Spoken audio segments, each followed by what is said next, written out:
हर हर महादेव। श्रावण मास महात्म्य अध्याय 3 प्रारंभ।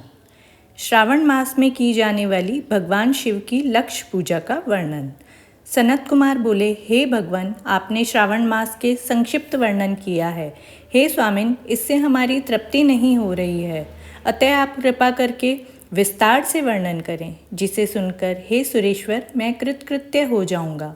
ईश्वर बोले, हे योगीश, जो बुद्धिमान नक्त व्रत के द्वारा श्रावण मास को व्यतीत करता है वह 12 महीनों में नक्त व्रत करने का फल का भागी होता है।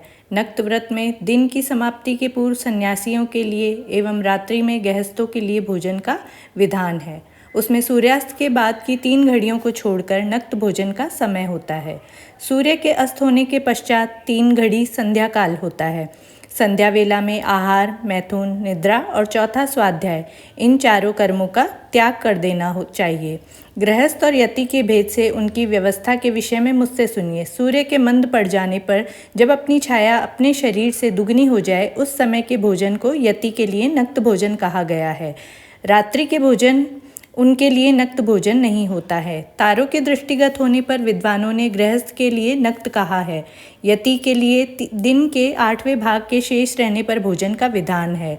उसके लिए रात्रि में भोजन का निषेध किया गया है। गृहस्थ को चाहिए कि वह विधि पूर्वक रात में भोजन करे और यति, विधवा और विधुर व्यक्ति सूर्य के रहते नक्त व्रत करे।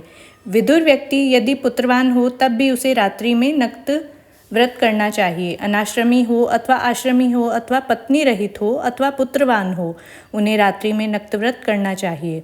इस प्रकार बुद्धिमान मनुष्य को अपने अधिकार के अनुसार नक्त व्रत करना चाहिए। इस मास में नक्त व्रत करने वाला व्यक्ति परम गति प्राप्त करता है। मैं प्रातःकाल स्नान करूँगा, ब्रह्मचर्य व्रत का पालन करूँगा, नक्त भोजन करूँगा, पृथ्वी पर सोऊंगा और प्राणियों पर दया करूँगा। हे देव, इस व्रत को प्रारंभ करने पर यदि मैं मर जाऊँ तो हे जगतपते, आपकी कृपा से मेरा ये व्रत पूर्ण हो। ऐसा संकल्प करके बुद्धिमान व्यक्ति को श्रावण मास में प्रतिदिन नक्त व्रत करना चाहिए।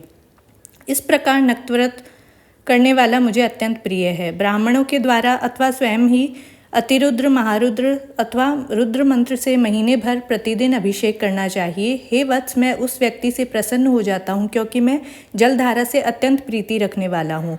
अथवा रुद्र मंत्र के द्वारा ही मेरे अत्यंत प्रीतिकर होम प्रतिदिन करना चाहिए।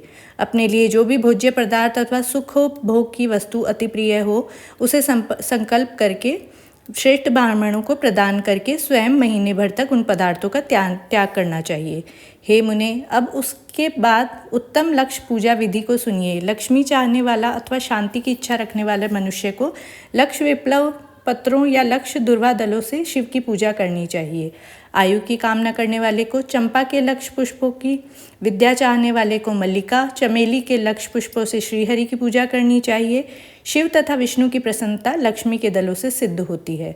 पुत्र की कामना करने वाले को कटेरी के दल से शिव तथा विष्णु का पूजन करना चाहिए। बुरे स्वप्न की शांति के लिए धान्य से पूजन, देव के समक्ष निर्मित किए गए रंगवल्ली आदि से विभिन्न रंगों के रचित पद्म, स्वस्तिक और चक्र आदि से प्रभु की पूजा करनी चाहिए। इस प्रकार सभी मनोरथों के सिद्ध करने के लिए सभी प्रकार के पुष्पों से यदि मनुष्य लक्ष्य पूजा करे तो शिवजी प्रसन्न होंगे। तत्पश्चात उद्यापन करना चाहिए, मंडप निर्माण करना चाहिए। मंडप के त्रिभाग परिमाण में वेदिका बनानी चाहिए। तदंतर पुण्य वाचन कर आचार्य का वर्ण करके उस मंडप में प्रविष्ट होकर गीत तथा वाद्य के शब्दों तथा तीव्र वेद ध्वनि से रात्रि में जागरण करना चाहिए। वेदिका के ऊपर उत्तम लिंगतो भद्र बनाना चाहिए और उसके बीच में चावलों से सुंदर कैलाश का निर्माण करना चाहिए। उसके ऊपर तांबे का अत्यंत चमकीला तथा 5 पल्लव युक्त कलश स्थापित करना चाहिए और उसे रेशमी वस्त्र से वेष्टित कर देना चाहिए। उसके ऊपर पार्वती पति शिव की सुवर्णमय प्रतिमा स्थापित करनी चाहिए। तत्पश्चात पंचामृत पूर्वक धूप, दीप तथा नैवेद्य से उस प्रतिमा की पूजा करनी चाहिए और गीत, वाद्य, नृत्य तथा वेद, शास्त्र तथा पुराणों के पाठ के द्वारा रात्रि में जागरण करना चाहिए। इसके पश्चात प्रातःकाल भली भांति स्नान करके पवित्र हो जाना चाहिए। अपनी शाखा में निर्दिष्ट विधान के अनुसार वेदी का निर्माण करना चाहिए। तत्पश्चात मूल मंत्र से या गायत्री मंत्र से या शिव के सहस्त्र नाम के द्वारा तिल तथा घृत मिश्रित खीर से होम करना चाहिए अथवा जिस मंत्र से पूजा की गई है उसी से होम करके पूर्णाहुति डाल देनी चाहिए। इसके बाद वस्त्र, अलंकार तथा भूषणों से भली भांति आचार्य का पूजन करना चाहिए। तत्पश्चात अन्य ब्राह्मणों का पूजन करना चाहिए और उन्हें दक्षिणा देनी चाहिए।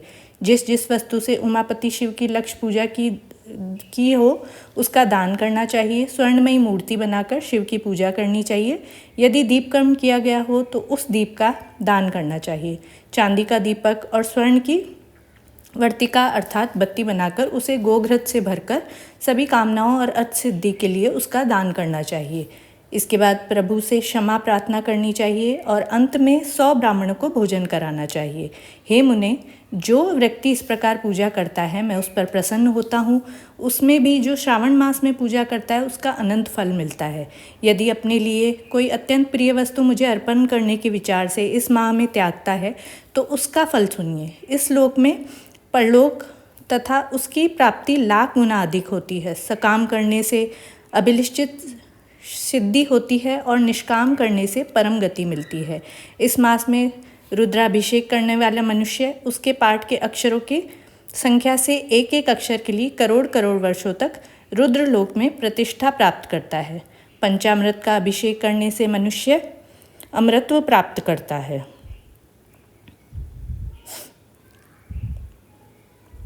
इस मास में जो मनुष्य भूमि पर शयन करता है उसका फल भी मुझसे सुनिए। हे द्विश्रेष्ठ, वह मनुष्य 9 प्रकार के रत्नों से जड़ी हुई सुंदर वस्त्रों से आच्छादित बिछे हुए कोमल गद्दे, रत्न निर्मित दीपों से मंडित तथा अत्यंत मृदु और गरुड़ाकार प्रवाल मणि निर्मित अथवा हाथी दांत की बनी हुई अथवा चंदन की बनी हुई उत्तम तथा शुभ शैया प्राप्त करता है।